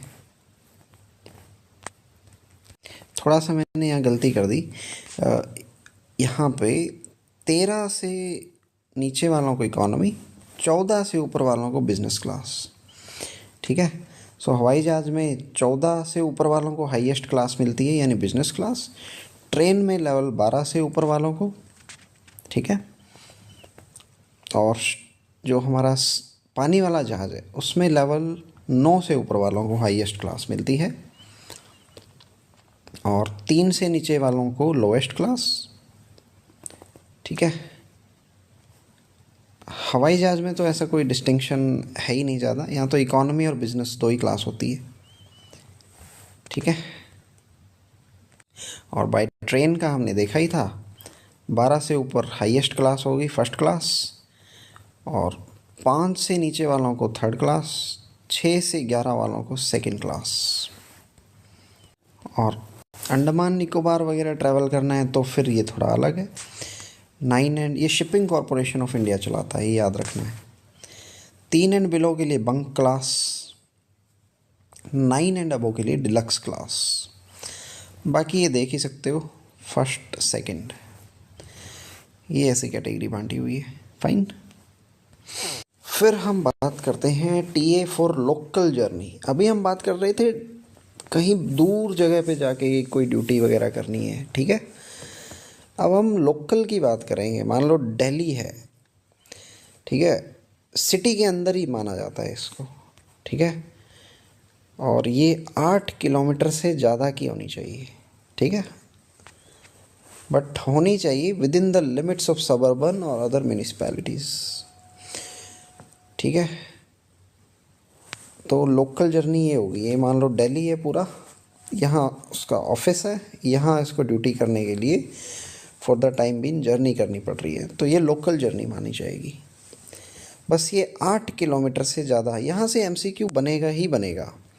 ये 8 किलोमीटर से ज़्यादा वाले को ही लोकल जर्नी माना जाता है, ठीक है। 8 किलोमीटर से ज़्यादा क्या होना चाहिए, 8 किलोमीटर से कम क्या होगा वो आगे आएगा, ठीक है। और 8 किलोमीटर से की हमने बात की ना, इससे कम अगर ट्रैवल किया है 8 किलोमीटर के अंदर ही, तो अगर पब्लिक ट्रांसपोर्ट से किया है तो हो जाएगा, ऑटो वगैरह से किया है फिर नहीं होगा, ठीक है। पब्लिक ट्रांसपोर्ट तो ये एक अजीब सी कंडीशन है, इसका कोई लॉजिक मुझे समझ नहीं आया। 8 किलोमीटर से ज़्यादा ट्रैवल किया है तो वो लोकल जर्नी मानी जाएगी। इसकी एंटाइटलमेंट्स हम देखते हैं अब कैसी रहती है। ओके, सो लोकल जर्नी का हम देख लेते हैं। लोकल जर्नी यानी 8 किलोमीटर से कम का ट्रैवल करना है और शहर के अंदर ही ट्रैवल करना है। तो उसके लिए माइलेज अलाउंस तो मिलना ही मिलना है, ठीक है, जितना ट्रैवल किया है उसके हिसाब से। और फिर मुझे बताओ डेली अलाउंस कितना मिलेगा। डेली अलाउंस यानी खाने और रहने का, वो मिल जाएगा 50%, ठीक है, सिर्फ 50% मिलेगा हमें। और यहाँ भी इसके पास ऑप्शन है, या तो वो जो कन्वेंस यानी जिससे मोड ऑफ ट्रैवल जो उसका है उसके हायर चार्जेस दे सकता है, हायर किया होगा ना उसने, या जो नॉर्मल अपना टीए है, नॉर्मल ट्रैवलिंग अलाउंस, अपनी एंटाइटलमेंट के हिसाब से वो ले ले, ठीक है। ये दोनों ऑप्शन अवेलेबल है, बट हमें ये याद रखना है, एमसीक्यू में आएगा कि लोकल जर्नी के लिए टीए कितना अलाउड है, क्या है उसका। तो माइलेज अलाउंस तो पूरा मिलेगा और डीए का 50%, है ना। टीए ऑन टूर में क्या था, टूर के केस में उसमें क्या था, माइलेज अलाउंस भी मिल रहा था प्लस डेली अलाउंस पूरा, ठीक है। बट यहाँ पे डेली अलाउंस का 50% मिलेगा, क्योंकि ये शहर के अंदर की बात हो गई ना, ठीक है। सो 50% मिलेगा, ऑलराइट। और माइलेज अलाउंस मैं एक बार आपको फिर से याद करवा देता हूँ। ये देख लो, यहाँ पे यूजुअली पब्लिक बस या टैक्सी या रिक्शा, ठीक है, ये सब था, फाइन।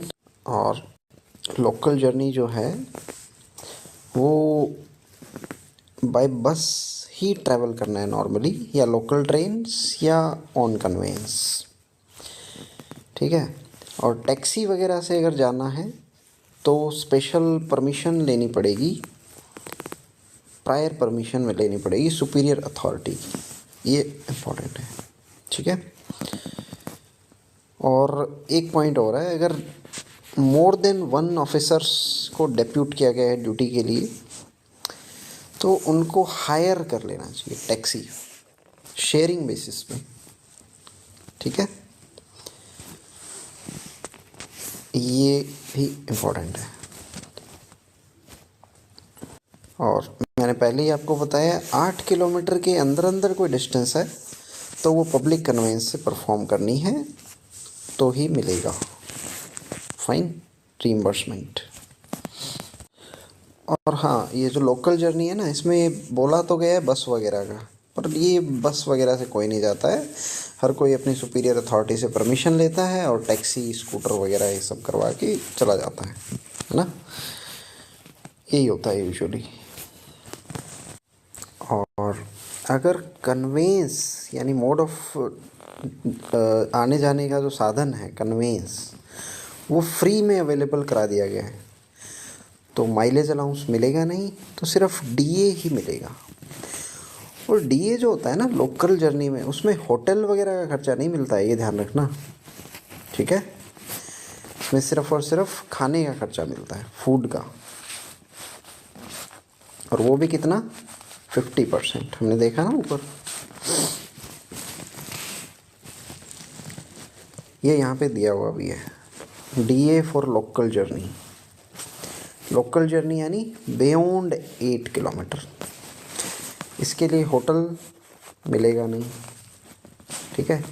माइलेज अलाउंस जो है वो उसकी एलिजिबिलिटी के हिसाब से मिलेगा, वो हमने ऊपर देखा ही था, ठीक है। और फूड चार्जेस ये मिलेंगे 50%, 50% ऑफ टूर, हमने ऊपर देखा था ना टूर में कितना मिलता है, उसका 50% मिलेगा, ठीक है। और 50% तो मैक्सिमम है, यहाँ भी 50% तब मिलेगा जब 12 घंटे से ज़्यादा, यानी आधा दिन तो आपने लगा दिया है कम से कम, तो 50% मिलेगा। और अब्सेंस अगर आपकी 6 से 12 घंटे की तो 35%, 6 घंटे से कम तो 15%। ये लोकल जर्नी की केस। टूर में थोड़ा सा अलग था। टूर के केस में 12 घंटे से ज़्यादा है तो आपको 100% मिल रहा था, 6 से 12 है तो आपको 70 मिल रहा था, 6 से कम है तो 30 मिल रहा था, 30%, है ना।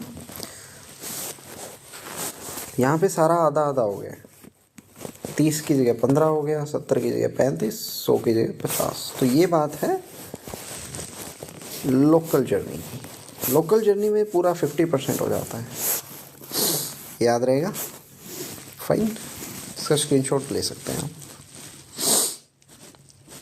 और ये तो है ही, यहाँ पे जो 15%, 35% ये मिल रहा है, ये सिर्फ फूड चार्जेस का मिल रहा है क्योंकि लोकल जर्नी है ना। और टूर पे जब हम जा रहे थे तो वो उसमें होटल चार्जेस भी था, ठीक है। सो बस टूर और लोकल में इतना ही फ़र्क है कि यहाँ होटल का नहीं मिलता और फूड जो चार्जेस है वो 50% मिलते हैं मैक्स, अदरवाइज़ 15-35। 50% मिलेंगे, जो उसको टूर पे मिलने वाला था उसका आधा कर दो, उतना मिलेगा, ठीक है। टूर का हमने देख लिया, 12 घंटे से ज़्यादा है तो 100 और 6 घंटे से कम है तो 30, 6 से 12 है तो 70। ये हमारी टूर के केस में। और लोकल के केस में इसका आधा कर दो, ख़त्म बात। सो ये हमारा daily allowance for local journey पूरा हुआ, ठीक है। और ये चीज़ बार बार रिपीट हो रही है कि ये जो डियरनेस ये जो डेली अलाउंस है ना, ये सिर्फ 180 डेज़ के लिए मिलेगा। 180 डेज़ के बाद कोई भी डेली अलाउंस एडमिसिबल नहीं होगा। ये 180 डेज़ यानी 6 महीने, याद रखना अपने को। और ट्रैवलिंग अलाउंस के केस में ये जो बिल वगैरह सबमिट करने हैं, क्लेम जो हमें सबमिट करना है वो कितने दिन में करना है, डैट इज़ 60 डेज।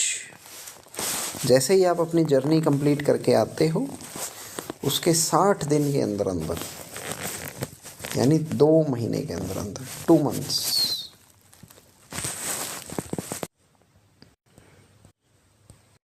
ठीक है। सो LTC जो है ना, बाहर ट्रैवल करके आता है तो 3 महीने के अंदर अंदर देना होता है। क्लेम एडवांस लिया है तो 1 महीने के अंदर। ट्रैवलिंग अलाउंस में ये चीज़ 2 महीने है, ठीक है। LTC में 3 वर्ड्स आ रहे हैं ना, LTC तो 3, TA में 2 वर्ड आ रहे हैं तो 2, याद करने का तरीका है। फाइन। और TA ऑन रिटायरमेंट के केस में ये चीज़ 180 डेज यानी 6 मंथ्स। इसको भी याद करने का तरीका हमारे पास है। रिटायरमेंट, रिटायरमेंट, 1 2 3 4 5 6, 6 महीने, ठीक है। याद हो गया, ख़त्म बात। और मान लो गवर्नमेंट सर्वेंट और उसकी फैमिली मेम्बर्स ने अलग अलग डेट पे ट्रैवल किया है, तो जो ऑफिसर है गवर्नमेंट सर्वेंट, उसके जो 2 महीने वो अलग काउंट होंगे। इसने मान लो अलग डेट पे किया है फैमिली ने, तो इसके 2 महीने अलग डेट से काउंट होंगे, ठीक है। ये अपना अलग अलग सबमिट कर सकते हैं, ठीक है, अपनी रेस्पेक्टिव डेट ऑफ ट्रैवल से, कोई इशू नहीं है। और जो date of submission of claims, ये कब से काउंट होगी? जिन ऑफिसर्स का कोई कंट्रोलिंग ऑफिसर नहीं है उनका तो काउंट होगा जब वो ट्रेजरी या कैश सेक्शन में सबमिट कर देंगे। और जिनका कोई कंट्रोलिंग ऑफिसर है तो ऑफ कोर्स जैसे ही वो अपने कंट्रोलिंग ऑफिसर या हेड ऑफ ऑफिस को देंगे तब से काउंट हो जाएगा। सिंपल बात, इससे कोई क्वेश्चन नहीं आएगा वैसे, बट फिर भी देख सकते हैं हम। ये इसलिए होता है कि मान लो ये ऑफिसर है, इसने अपने हेड ऑफ ऑफिस को सबमिट कर दिया टाइमली क्लेम, 2 महीने का टाइम मिलता है ना, बट यहाँ से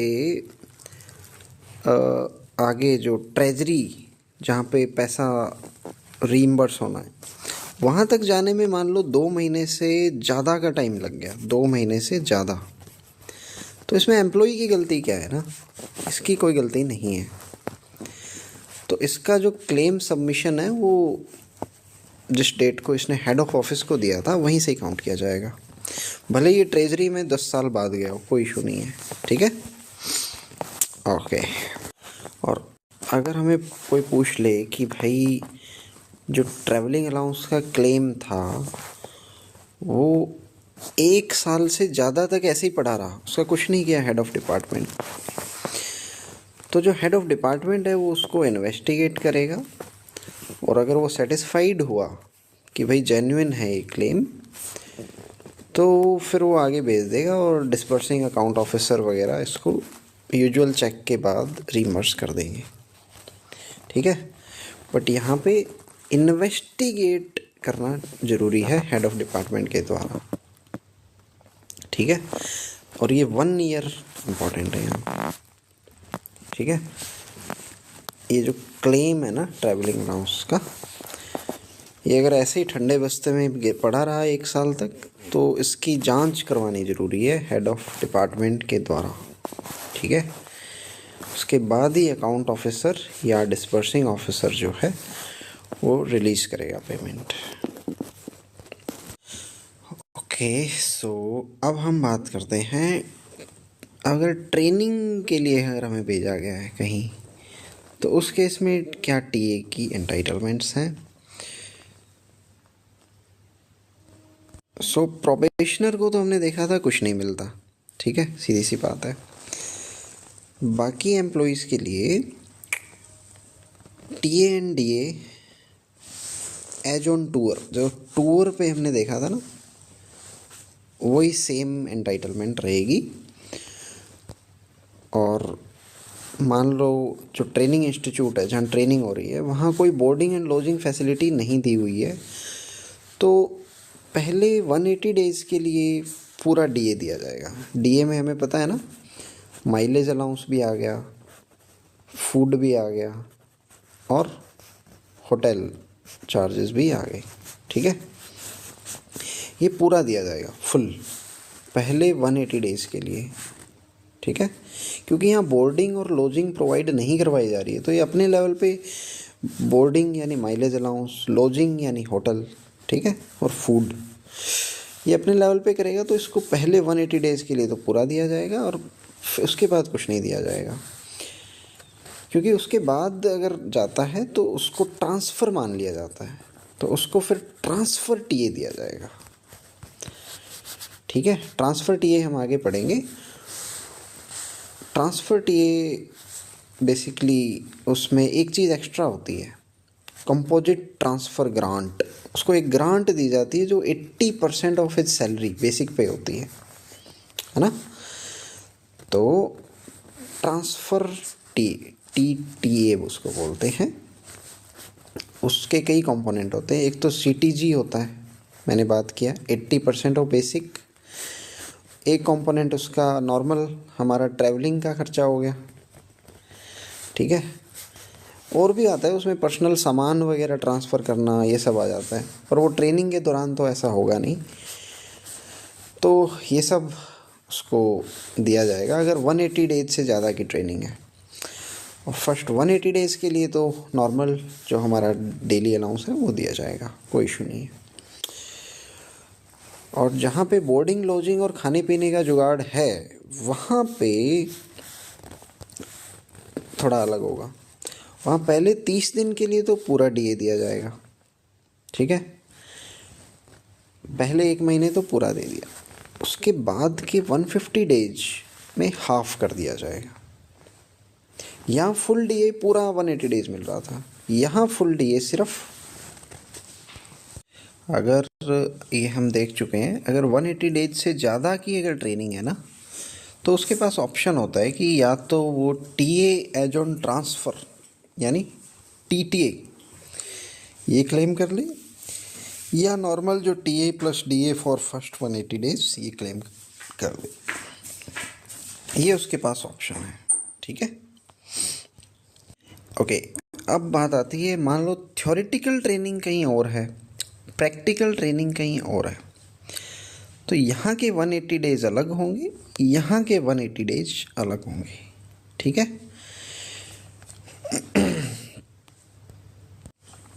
ओके, नेक्स्ट पॉइंट है, मान लो कोई एम्प्लॉय ट्रेनिंग पे है, ठीक है, वो किसी और स्टेशन पे जाता है ट्रेनिंग वाले से टूर पे, ठीक है, तो उसको डीए तो मिलेगा, बट ये जो पीरियड है ना ट्रेनिंग से स्टेशन जाने वाला, ये भी उस 180 डेज की जो मैक्सिमम लिमिट है उसमें काउंट होगा, ठीक है।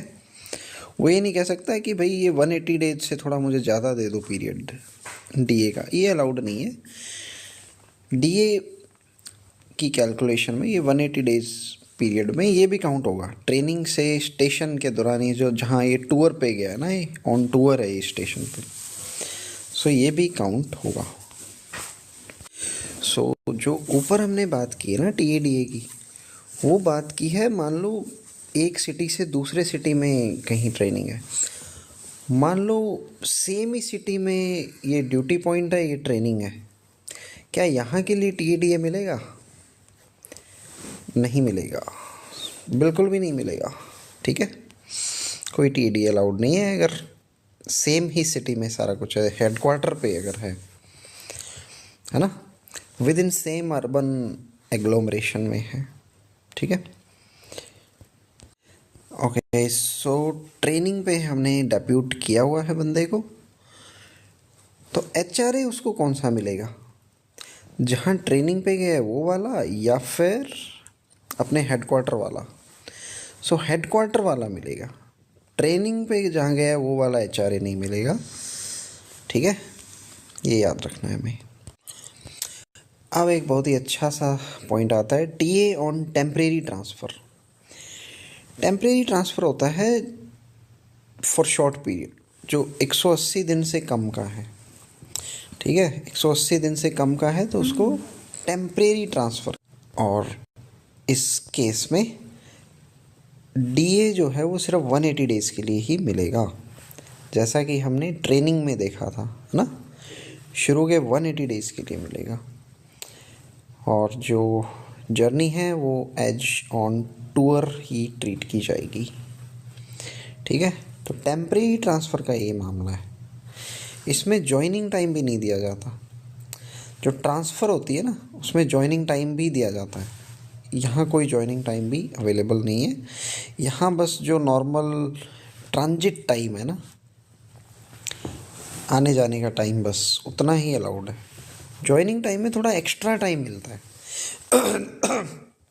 जैसे 12 दिन का मिलता है यूजुअली, ठीक है, एक प्लेस से दूसरी जॉब को ज्वाइन करने के लिए, ठीक है। सो ये जॉइनिंग टाइम भी एडमिसिबल नहीं है। टेम्परेरी ट्रांसफ़र यानी कि 180 डेज से कम का पीरियड, ठीक है। और अच्छा, एक चीज़ और आती है यहाँ पे, मान लो किसी को 180 दिन से ज़्यादा के लिए ट्रांसफ़र किया गया था और बाद में वो पीरियड घटा के 180 डेज से कम कर दिया, तो क्या उसके टीए क्लेम को कम किया जाएगा वापस? नहीं, ये नहीं किया जाएगा। एम्प्लॉय को नुकसान क्यों पहुंचाएं हम? शुरू में तो उसको नॉर्मल ट्रांसफ़र किया गया था ना, मोर देन 180 डेज़ के लिए, तो उसकी एंटाइटलमेंट जो भी होगी वो उसको दे दी जाएगी, ठीक है, ऑलराइट। और फिर इसका उल्टा है जस्ट, कि शुरू में तो पहले 180 डेज़ के लिए किया गया, उसके बाद उसको 180 डेज से ज़्यादा बढ़ा दिया गया, यानी अब टेम्परेरी ट्रांसफ़र नहीं रहा है, अब ट्रांसफ़र हो गया है, तो अब वो ट्रांसफ़र टीए क्लेम करेगा, ठीक है। तो ऑलरेडी उसने जो टीए ड्रॉ कर लिया है ना, वो ट्रांसफ़र टीए जो भी निकालेगा ना, वो उससे एडजस्ट कर दिया जाएगा, ठीक है। बट यहाँ पे तो ट्रांसफ़र टीए ही ले पाएगा वो बस, और जो डियरनेस अलाउंस जो है ना, वो उसको सिर्फ उस डेट तक ही मिलेगा जब तक वो ऑर्डर इशू हो जाते हैं, यानी लगभग 180 डेज़ तक ही मिलेगा, यूँ मान के चलो आप, ठीक है। उसके बाद तो उसने ट्रांसफ़र टीए क्लेम कर ही लिया है, और ट्रांसफ़र टीए अपने आप में बड़ी बात हो जाती है, फिर उसमें डीए वीए की ज़रूरत ही नहीं पड़ती, क्योंकि ट्रांसफ़र टीए में एक सीटीजी का कंपोनेंट होता है, कंपोजिट ट्रांसफ़र ग्रांट, जो कि 80% होता है सैलरी बेसिक पे का, ठीक है। तो अब ट्रांसफ़र टीए मिल रहा है तो फिर डीए की नीड ही नहीं है, ठीक है। तो डीए नहीं दिया जाता, फिर डीए ऑलरेडी मिल गया सो मिल गया, जैसे ही ऑर्डर इशू होंगे उसके बाद डीए बंद कर दिया जाएगा, फिर ट्रांसफ़र टीए दिया जाएगा, ठीक है। ओके ओके, अब देखते हैं सबसे इम्पोर्टेंट, टीए ऑन ट्रांसफ़र। ये यूजुअली आप लोग अगर किसी डिपार्टमेंट में काम कर रहे हो ऑलरेडी, और यहाँ एमसीआरई से लेट से आपका सिलेक्शन हो जाता है, तो आप duties of A new post join करने के लिए आओगे, तो आपको टीए ऑन ट्रांसफ़र दिया जाएगा। इसको ट्रांसफ़र कहते हैं, ठीक है। एक तो नई पोस्ट ज्वाइन करने के लिए, एक जिसमें हेडक्वार्टर चेंज हो जाता है, ठीक है। आप पहले दिल्ली थे, आपको चेन्नई भेज दिया, तो आप ट्रांसफ़र हो गया आपका, ठीक है। या आप नई पोस्ट ज्वाइन करते हो टेक्निकल रेजिग्नेशन लेके, ठीक है। टेक्निकल रेजिग्नेशन यानी थ्रू प्रॉपर चैनल आपने अप्लाई किया और आपका सिलेक्शन हुआ, तो आपको ट्रांसफ़र टीए दिया जाएगा, ठीक है, नई ड्यूटी ज्वाइन करने के लिए। इसके साथ आपको ज्वाइनिंग टाइम भी दिया जाता है, वो हम ज्वाइनिंग टाइम रूल्स में पढ़ेंगे। अच्छा, अगर कोई एम्प्लॉई खुद रिक्वेस्ट करता है कि भाई मेरी ट्रांसफ़र कर दो किसी और जगह पे, तो क्या उस केस में उसको ट्रांसफ़र टीए मिलेगा? नो, ठीक है। अगर गवर्नमेंट खुद ट्रांसफ़र करती है ना पब्लिक इंटरेस्ट में, तो ही ट्रांसफ़र टीए अलाउड होता है, अदरवाइज़ नहीं, ठीक है। बात आती है जिन एम्प्लॉयज़ का टेन्योर पूरा हो गया है, फुल टेन्योर एक जगह पे, वो दूसरी जगह पे जाएंगे तो उनको टीए मिलेगा और ट्रांजिट भी मिलेगा, ठीक है। ट्रांजिट मिलेगा, ज्वाइनिंग टाइम नहीं मिलेगा, ठीक है। ट्रांजिट यानी आने जाने का जो टाइम है बस वो मिलेगा, और टीए मिलेगा, ओके। अब हम देखते हैं कि ट्रांसफ़र टीए में आता क्या क्या है, ठीक है। ट्रांसफ़र तो हमारी हो गई है, अब हमें मिलेगा क्या क्या वो हम देख लेते हैं। एक तो हमें एक ग्रांट मिलेगी, ग्रांट फिक्स होगी, लंपसम, कंपोजिट ट्रांसफ़र ग्रांट, ये मिलेगी 80% ऑफ लास्ट मंथ्स बेसिक पे, ठीक है। बेसिक पे में और कुछ भी नहीं आएगा, सिर्फ बेसिक पे ही आएगी, ठीक है।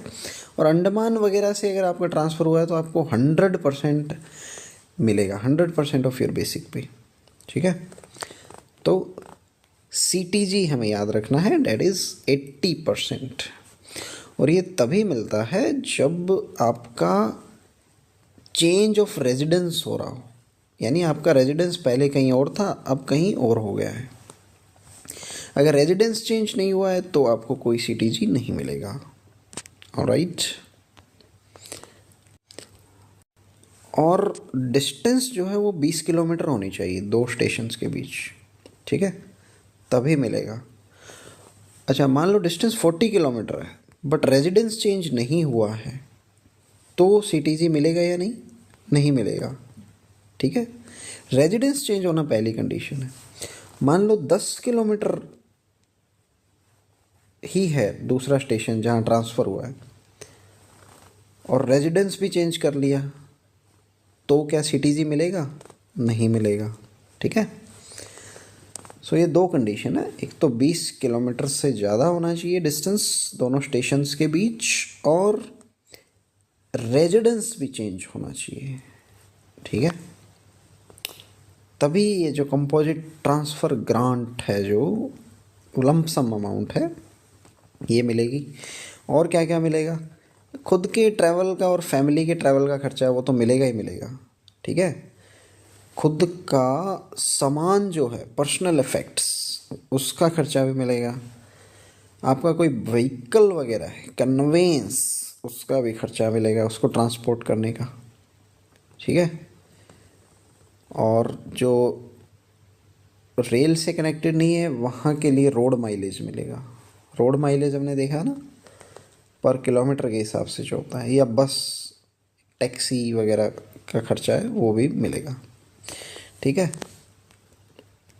यानी कि सीटीजी, खुद का और फैमिली का ट्रैवल का खर्चा, अपना सामान है पर्सनल इफ़ेक्ट्स उसको ट्रांसपोर्ट करने का खर्चा, अपना व्हीकल कन्वेंस को ट्रांसपोर्ट करने का खर्चा, और रोड माइलेज। ठीक है, ये सब मिलेगा हमें, 5 चीज़ें हैं इसमें। ये हुआ transfer TA, either to take up a new post और transfer in public interest, not on the request of government servant. और ट्रांसफ़र की जो डेट है उसके बाद उसके अगर कोई मेंबर नया आ जाता है तो उसको नहीं मिलेगा कोई भी फेयर वगैरह का, जर्नी का खर्चा। ठीक है, अच्छा मान लेते हैं कोई गवर्नमेंट एम्प्लॉई है, वो अपनी फैमिली को पुराने स्टेशन पे ही छोड़ आया और खुद पोस्ट को ज्वाइन करने के लिए यहाँ आ गया। कारण ये है कि यहाँ अकोमोडेशन अवेलेबल नहीं है लेट्स से। तो अब यहाँ इसने पोस्ट ज्वाइन की, अब ये वापस जाएगा फैमिली को लेने, फिर वापस आएगा। ठीक है, तो उसको ये एडिशनल ट्रैवल का एंटाइटलमेंट भी रीइंबर्स करवा सकता है ये। ठीक है, ओके। मान लेते हैं कि कोई गवर्नमेंट एम्प्लॉई है उसकी फैमिली उसको एकम्पनी नहीं कर रही है आते हुए वापस ज्वाइन करने के लिए। ठीक है, तो उसके पास ऑप्शन है बंदे के पास कि वो दोनों में से कोई भी चुन सकता है। एक तो ये कि पहली जर्नी जो उसने ज्वाइन करने के लिए जब आया था वो, और दूसरे राउंड में जब वो अपनी फैमिली के साथ आएगा वो, तो ये दोनों में से एक चुन सकता है वो। ठीक है, ओके। और अगर सेम स्टेशन पे ही ट्रांसफ़र हुआ है तो कोई टीए नहीं दिया जाएगा। ठीक है, अगर चेंज ऑफ रेजिडेंस नहीं है, है ना। और अगर चेंज ऑफ रेजिडेंस हुआ है ड्यू टू ट्रांसफ़र ओनली, तो जो कन्वेंस का खर्चा है, ठीक है, रोड माइलेज, रोड से ही जाएगा ऑफ कोर्स बंदा, सेम स्टेशन पे ही है ना, सेम ही सिटी मान लो आप। ठीक है, और खुद का पर्सनल सामान जो है, पर्सनल इफ़ेक्ट्स, ठीक है, उनको ट्रांसपोर्ट करने का खर्चा वो मिल जाएगा। और सीटीजी जो है वो 1/3 मिलेगी, ये याद रखना है। ठीक है, बाकी सारा तो सेम ही है, सारा खर्चा मिलेगा ही मिलेगा।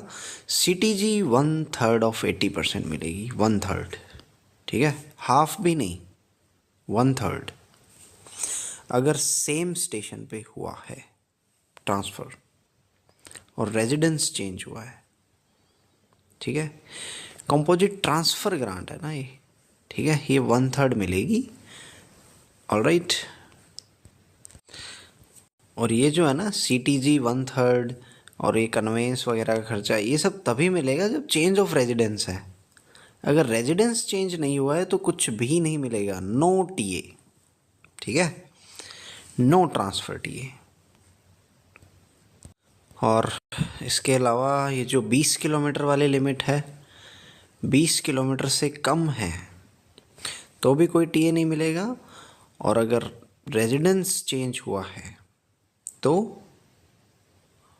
पूरा ट्रांसफ़र टीए मिलेगा और सीटीजी फिर 1/3 मिलेगा। ठीक है, टीए तो मिलेगा ही मिलेगा, प्लस ये जो है ना 1/3 मिलेगा सीटीजी का। ट्रांसफ़र टीए में सारा कुछ आ जाता है, सामान वगैरह, कन्वेंस वगैरह सब कुछ ट्रांसफ़र करना, बस ये 1/3 है। इन दोनों में फ़र्क क्या है? ये तो है सेम ही स्टेशन में, मान लो ये दिल्ली है, ठीक है, यहाँ डिस्टेंस 40 किलोमीटर भी तो हो सकती है ना इन दोनों के बीच। ठीक है, तो दिल्ली टू दिल्ली अगर ट्रांसफ़र हुआ है सेम स्टेशन पे तो कुछ भी नहीं मिलेगा अगर रेजिडेंस चेंज नहीं हुआ है। रेजिडेंस चेंज होना ज़रूरी है। बट मान लो ये एक अलग स्टेशन है, ये एक अलग स्टेशन है। मान लो ये कोई छोटा टाउन है, ठीक है, और ये कोई दूसरा टाउन है। इनके बीच में मान लो डिस्टेंस है 15 किलोमीटर, ठीक है। तो यहाँ अगर रेजिडेंस चेंज नहीं हुआ है तो कुछ नहीं मिलेगा, बट रेजिडेंस चेंज हुआ है तो सारा कुछ मिलेगा, बस CTG 1/3 मिलेगा, ठीक है। सो इन दोनों में फ़र्क यही है कि यहाँ पे पूरा ट्रांसफ़र टीए नहीं मिल रहा था, यहाँ पे सिर्फ खुद का और फैमिली का कन्वेंस का खर्चा और खुद का सामान ट्रांसपोर्ट करने का खर्चा। यहाँ पे फुल ट्रांसफ़र टीए मिल रहा है, यहाँ पे मतलब सारा कुछ मिलेगा, यानी अपना जो व्हीकल वगैरह है वो भी ट्रांसपोर्ट करने का भी मिलेगा, सारा कुछ मिलेगा, ठीक है। और CTG दोनों में 1/3 है, ये क्वेश्चन आ सकता है, ठीक है। और ये लिमिट भी पूछी जा सकती है, not more than 20 kilometre. 20 kilometre से कम की डिस्टेंस है ना, तो कोई टीए नहीं मिलेगा अगर रेजिडेंस चेंज नहीं हुआ है, ठीक है। यहाँ से MCQs बनने की पूरी संभावना है। ओके, अब बात करते हैं हस्बैंड वाइफ दोनों का ट्रांसफ़र हुआ है, ठीक है। तो मान लेते हैं इस पर्टिकुलर डेट को हस्बैंड का ट्रांसफ़र हुआ, ठीक है। उसके 6 महीने, ठीक है, 6 महीने बाद यहाँ पे वाइफ का हो गया, यहाँ हस्बैंड का हुआ था, ठीक है। तो अगर 6 महीने के अंदर अंदर हुआ है तो कुछ भी नहीं मिलेगा, सिर्फ एक को मिलेगा फिर, ठीक है, ओनली 1। और 6 महीने के 6 महीने, हाँ ठीक है, एक सेकेंड, थोड़ा सा गड़बड़ हो गया यहाँ पे, 6 महीने नहीं है, यहाँ पे आएगा, एक सेकेंड, हाँ, यहाँ हस्बैंड का हुआ, उसके 60 दिन बाद यहाँ पे वाइफ का हो गया, ठीक है। 60 दिन के बाद हुआ है तो पहले को पूरा CTG मिल जाएगा और दूसरे को मिलेगा 50% of CTG, composite transfer grant, fine. और 60 दिन के अंदर अंदर हुआ है तो सिर्फ एक को ही मिलेगा, ठीक है, ये पॉइंट है। और यहाँ कंप्लीट हो जाते हैं 6 महीने। 6 महीने के बाद अगर वाइफ का ट्रांसफ़र हुआ है ना, या हस्बैंड का हुआ है, तो वो दोनों अपना अलग अलग क्लेम कर सकते हैं, फाइन, ठीक है। सो ये यहाँ पे दिया हुआ है, अगर 60 दिन के बाद होता है तो एक को तो मिलेगा फुल CTG और दूसरे को मिलेगा 50%, ठीक है, ये ध्यान रखना है हमें। और दोनों का ही अगर 60 दिन के अंदर अंदर होता है तो सिर्फ एक को ही मिलेगा, ये 50% वाला है, ये एडमिसिबल नहीं है, एक को ही मिलेगा बस, किसी एक को, ठीक है, अगर 60 दिन के अंदर अंदर ट्रांसफ़र होता है दोनों का। यहाँ पे फैमिली की डेफिनेशन दी हुई है, ये इतनी इम्पॉर्टेंट नहीं है, बस आप ध्यान रख सकते हैं थोड़ा सा। स्पाउज है इसमें और बच्चे हैं इसमें, ठीक है, और मैरिड डॉटर है अगर वो डिवोर्स्ड है, अबेंडेंड है, सेपरेटेड है, ठीक है, और फाइनेंशियली डिपेंडेंट है। इसमें पेरेंट्स भी हो जाएंगे, step mother, unmarried sisters, minor brothers, ठीक है, माइनर ब्रदर्स, मेजर ब्रदर्स नहीं है इंक्लूडेड इसमें, है ना, और स्टेप फादर भी नहीं है इसमें, ये याद रखना है।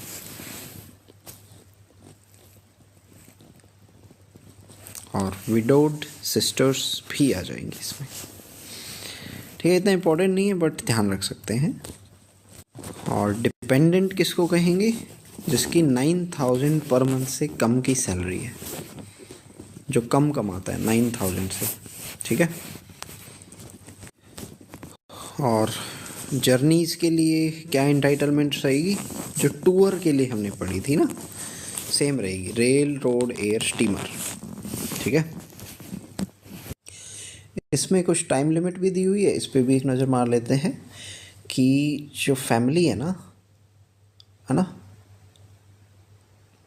उनको यहाँ पे मान लो गवर्नमेंट एम्प्लॉय रिलीव होता है, उससे पहले का 1 महीना, ठीक है, इससे पहले ट्रैवल नहीं करना है, यहाँ कर सकते हैं। और इसके बाद ये 6 महीने है, ठीक है, यहाँ पे ट्रैवल कर सकते हैं, ये लिमिट है। ठीक है। इसके बाद ट्रैवल अलाउड नहीं है। बस ये 7 महीने की ही विंडो है, इसमें ट्रैवल कर सकते हैं। ये बढ़वाना है तो हेड ऑफ डिपार्टमेंट से परमिशन लेनी पड़ेगी। ठीक है, ये मामला है। ये 6 महीने यहाँ भी आ रहा है, बाकी हर जगह 6 महीने 6 महीने ही आ रहा था, तो ये याद रखना इजी है। 6 महीने की लिमिट है। ठीक है, 6 महीने हमने देखा था ना, 6 महीने से कम को हम टेम्परेरी ट्रांसफ़र मानते हैं। ठीक है, ओके। और ये एंटाइटलमेंट्स दी हुई है, इसका आप स्क्रीनशॉट ले सकते हैं। सीटीजी तो देखो 80% ऑफ लास्ट मंथ्स बेसिक पे है, सबके लिए सेम है। फाइन। और बाय रोड से सामान ट्रांसफ़र करने का देख लेते हैं क्या है। सामान, पर्सनल इफ़ेक्ट्स, ठीक है, जो ये शुरू के 2 वाले हैं ना, 6 से ऊपर वाले, उनको तो है 50 पर किलोमीटर। ठीक है। और लेवल 5 वालों को है 25 पर किलोमीटर। और 4 एंड बिलो के लिए है 15 पर किलोमीटर। 15, 25, 50। और ये जो लिमिट्स है ना, ये पूछी जाती है एमसीक्यू में, ये बहुत इंपॉर्टेंट है, आप इनका स्क्रीनशॉट लें और याद रखें। और कितना सामान ले जा सकते हैं वो भी यहाँ लिखा हुआ है। 6 से ऊपर वाले 6,000 किलो लेके जाते हैं। ठीक है। 5 वाले 3,000 किलो, 4 से नीचे वाले 1,500 किलो, इतना सामान लेके जा सकते हैं। 6 से 11 में ख़ास बात ये है कि यहाँ पे 1 सिंगल कंटेनर अलाउड है, यहाँ 1 डबल कंटेनर 12 एंड अबव के लिए। ठीक है, इस कंटेनर याद रखना इजी है। देखो 6 से 11 यानी 1 सिंगल कंटेनर, 12 के केस में 1 डबल कंटेनर, याद रहेगा। और वेट का याद रखना है तो देखो 6 से ऊपर वाले, ये है ना, 6 से ऊपर वालों का 6,000, 6 से 6,000। ठीक है, बाहर भी याद रहेगा अपने को। कंटेनर भी डबल या सिंगल, ये भी याद रहेगा। 1 double container level 12 and above, 1 single container, ये हो गया 6 से 11 वालों के लिए। और बाकी के जो है ना, इनको आप 50-50 कर दो। लेवल 5 वाले कर 6,000 का आधा 3,000, फिर 3,000 का आधा 1,500। फाइन, ये याद रहना चाहिए हमें। सो हमने बेसिकली अपना सीटीजी भी याद कर लिया है 80% ऑफ लास्ट मंथ्स बेसिक पे। ये बाहर देख लिया हमने 6,000 किलो लेवल 6 से ऊपर। बाकी आगे 50-50 करते जाओ, 3,000, 1,500। ये रेट देख लिया हमने, यहाँ पे लगेगा 50 पर किलोमीटर, क्योंकि यहाँ बाहर भी तो ज़्यादा है ना, 6,000 किलो है यहाँ। ठीक है। और यहाँ क्योंकि 1500 किलो है तो 15 पर किलोमीटर, ठीक है। यहाँ 6,000 है तो 50 पर किलोमीटर, 3,000 है तो 25 पर किलोमीटर। ऐसे याद रखना है हमें, ठीक है। इसको याद करने का तरीका एक और हो सकता है, जैसे हम टैक्सी का कितना दे रहे थे, पैदल का हो या स्कूटर का हो या ऑटो का हो, वो हम दे रहे थे 12 रुपये पर किलोमीटर। तो यहाँ थोड़ा सा तो ज़्यादा होगा ना लोअर लेवल वालों के लिए, ठीक है, 15 पर किलोमीटर। टैक्सी वगैरह का हम दे रहे थे 24 पर किलोमीटर, तो लेवल 5 वालों का 25 कर दो, सामान का थोड़ा तो ज़्यादा होगा। बाकी ये जो 6,000 के बड़े बड़े ट्रकों में जाएंगे तो ये आप 50 पर किलोमीटर याद रखो, जस्ट डबल कर दो इनका, ठीक है। ऐसे याद कर सकते हैं, बाकी आप स्क्रीनशॉट लें और इसको याद रखें। और ये वाले जो रेट्स हैं ना, ये अब रिवाइज हो चुके हैं, क्योंकि अब डीए जो है वो 50% से पार हो चुका है, तो आप 25% इनको बढ़ा दो, ठीक है।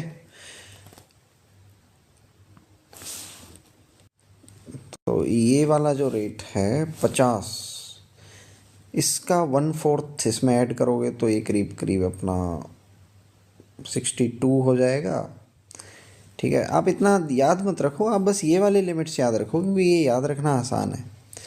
फिर इनके अंदर इनका 1/4 ऐड कर दो, ये भी 62 के आसपास होगा।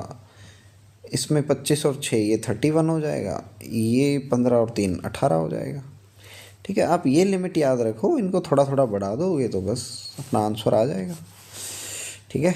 सो ये याद रहेगा हमें। आगे चलते हैं। अब हम देखते हैं ट्रांसपोर्ट ऑफ कन्वेंस, यानी अपना व्हीकल ट्रांसपोर्ट करना, ठीक है। ये कोई ज़रूरी नहीं है कि पब्लिक इंटरेस्ट में ही किया जाए, ठीक है। ट्रांसपोर्ट ऑफ व्हीकल, सो 6 से ऊपर वाले जो है ना वो कार भी ट्रांसपोर्ट कर सकते हैं। 5 से नीचे वाले, 5 एंड 5 बिलो, ये सिर्फ मोटरसाइकिल कर सकते हैं। यानी ग्रुप बी वाले, ग्रुप बी आ जाता है ना 6 एंड अबव में, सो ये कार भी कर सकते हैं, ठीक है। ये हमें ध्यान रखना है। और अगर ये जो कन्वेंस है इसको खुद ही चला के लेके जा रहे हैं, इट्स ओन प्रोपल्शन, तो जो ट्रैवलिंग का खर्चा है ना फैमिली वगैरह का, वो तभी मिलेगा वो अगर वो उस कन्वेंस में बैठ के नहीं जा रहे हैं, ठीक है। अगर इस कन्वेंस में ही बैठ के जा रहे हैं फिर तो उनको कोई खर्चा नहीं मिलेगा, फाइन। ओके, अब हम रिटायरमेंट की बात कर लेते हैं। सो कोई रिटायर होता है ना गवर्नमेंट सर्वेंट, तो वो कहीं सेटल होगा फाइनली रिटायरमेंट के बाद। अगर वो किसी और स्टेशन पे जाके सेटल होता है, मतलब जहाँ ड्यूटी कर रहा था ना उससे किसी और स्टेशन पे, ठीक है, तो उसकी एंटाइटलमेंट सारी सेम ही रहेगी, ट्रांसफ़र वाली ही। यानी उसको सीटीजी भी मिलेगा 80% और सारा कुछ मिलेगा, ट्रांसफ़र वगैरह, अपना फैमिली वगैरह का सब कुछ, ठीक है। और ये जो पैसा मिलेगा इसको जहाँ या तो अपने होम टाउन में जा सकता है या किसी और प्लेस ऑफ रेजिडेंस, जो भी उसने जहाँ भी जाने की, जहाँ भी सेटल होने की उसकी इच्छा, कहीं भी जा सकता है, फ्री है, ठीक है। कोई ज़रूरी नहीं कि होम टाउन ही जाए। सो ये सब कुछ उसको मिलेगा। सेल्फ और फैमिली के लिए उसको जो भी ट्रैवल का खर्चा है वो मिलेगा, पर्सनल इफ़ेक्ट्स को ट्रांसफ़र करने का खर्चा मिलेगा, ट्रांसपोर्ट करने का, और जो व्हीकल वगैरह है वो ट्रांसपोर्ट करने का खर्चा मिलेगा, ठीक है। और सीटीजी उसको मिलेगा 80% ऑफ हिज लास्ट बेसिक पे, फाइन। और यहाँ पे एक बेसिक सी बात देखी हुई कि अगर रिज़ाइन कर देता है बंदा, डिसमिस कर दिया जाता है, कंपल्सरी रिटायर यानी पनिशमेंट के थ्रू, यानी होना ही पड़ेगा, ये पनिशमेंट है, ठीक है, इन केसेस में कोई भी टीए वगैरह नहीं मिलेगा, है ना। और ये टेम्परेरी एम्प्लॉयज़ को भी मिलेगा जिन्होंने 10 साल से ज़्यादा की सर्विस दी है, ठीक है। और रिटायरमेंट के केस में थोड़ी टाइम लिमिट्स जो है ना वो अलग है। मान लो यहाँ पे वो बंदा रिटायर हो रहा है, तो इससे पहले वो रिटायर होने वाला बंदा लीव प्रिपरेटरी टू रिटायरमेंट लेता है, ठीक है। रिटायर होने से पहले ही वो लीव ले लेता है, उसको बोलते हैं LPR, लीव प्रिपरेटरी। उस पीरियड में वो एक कंसेशन ले सकता है, या उस जो रिटायरमेंट की डेट है उसके 1 साल तक, ठीक है। और बाकी जो ट्रांसफ़र वाले केसेस थे वहाँ कितना था, वहाँ था 6 मंथ्स, ठीक है। यहाँ 1 साल का टाइम मिल रहा है कि आराम से आप पूरा कंसेशन लो ट्रैवल टीए का, और बढ़िया अपने जहाँ भी सेटल होना है वहाँ सेटल हो जाओ, ख़त्म बात। और एडवांस अगर आपको पैसा लेना है ना, तो वो आप लीव प्रिपरेटरी टू रिटायरमेंट के दौरान ही ले सकते हैं। अगर आपने रिटायरमेंट के बाद जर्नी परफॉर्म की है तो आपको कोई एडवांस वगैरह नहीं मिलेगा, है ना, क्योंकि बाद में रिकवर करना मुश्किल हो जाएगा, इसलिए कोई एडवांस नहीं दिया जाएगा। अगर रिटायरमेंट के बाद 1 साल का टाइम मिलता है ना, उसमें अगर परफॉर्म करते हो जर्नी तो कोई एडवांस वगैरह नहीं मिलेगा। मान लो कोई गवर्नमेंट एम्प्लॉई सर्विस में ही डाई हो जाता है, डिसीज्ड एम्प्लॉई है, तो उसकी फैमिली को ट्रैवल करने के लिए जो एंटाइटलमेंट होगी वो रिटायरमेंट वाली ही सेम होगी, ठीक है, कोई इशू नहीं है। और ये फैमिली है, ये कहीं भी सेटल हो सकती है जहाँ भी ये चाहे, अपने होम टाउन में भी और रेजिडेंस पे भी। और यहाँ पे एक बात लिखी हुई है जो बहुत ज़्यादा इम्पोर्टेंट नहीं है, बट फिर भी देख सकते हैं कि मान लो डेथ के दौरान कोई मेंबर ऑफ हिज फैमिली कहीं और था, यानी कि हेडक्वार्टर पे नहीं था, किसी और स्टेशन पे था, तो हेडक्वार्टर से होम टाउन भी आ सकता है और कोई भी प्लेस ऑफ रेजिडेंस है वहाँ भी जा सकता है, कोई इशू नहीं है, ठीक है। बट जो उसको क्लेम मिलेगा ना वो बस हेडक्वार्टर से होम टाउन या हेडक्वार्टर से रेजिडेंस जो भी हो, ठीक है, उतना ही मिलेगा, ठीक है। ज़्यादा इम्पोर्टेंट नहीं है बट कैन बी सीन, इतना ही है। यानी कोई कहीं से भी ट्रैवल करे, जो फाइनल क्लेम होगा वो सिर्फ हेडक्वार्टर से लेकर फाइनल रेजिडेंस, वो रेजिडेंस भले ही होम टाउन हो या कोई और हो, ठीक है, इतना ही क्लेम मिलेगा, फाइन। और जर्नी 1 साल के अंदर अंदर कर लेनी है, जैसा कि रिटायरमेंट के केस में भी था। और ये वाली जो कंसेशन है ना, ये उन लोगों को, एक तो री एम्प्लॉयड को अवेलेबल नहीं है, क्योंकि री एम्प्लॉयड ने ऑलरेडी, क्योंकि ये रिटायर्ड है तो ऑलरेडी ये बेनिफिट्स ले चुके हैं, ठीक है। और लीव प्रिपरेटरी टू रिटायरमेंट पे जो बंदे हैं, ठीक है, वो भी नहीं ले सकते क्योंकि ये ऑलरेडी लीव पे ही हैं, ठीक है। तो इनको ट्रैवलिंग अलाउंस अलग से फैमिली को लेने की नीड नहीं है। और टेम्परेरी एम्प्लॉयज़ को नहीं मिलेगा जिन्होंने 3 साल से कम की सर्विस की है, उनको भी नहीं मिलेगा, ठीक है।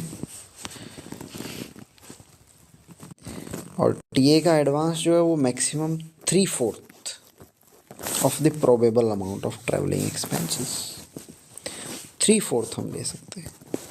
यानी सरकार कहती है कि 4 में से 3 हिस्सा हम दे देंगे, कम से कम 1 तो आप दो, ऐसे याद रख सकते हो, ठीक है,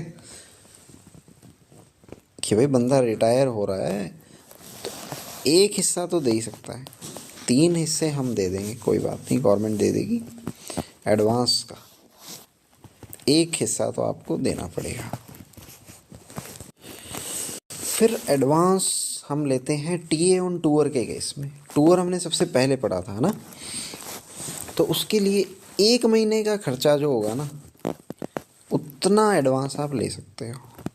ठीक है, 1 महीने में हमें क्या क्या मिलता है, डेली अलाउंस, फेयर्स, है ना, बोथ वेज का। ठीक है, और अगर प्रोलॉन्ज्ड टूर है, लंबा टूर है, तो हम 6 हफ्ते का जो हमारा एक्सपेक्टेड खर्चा होगा वो ले सकते हैं। 6 हफ्ते, 6 हफ्ते यानी 6 7 42, 42 डेज का,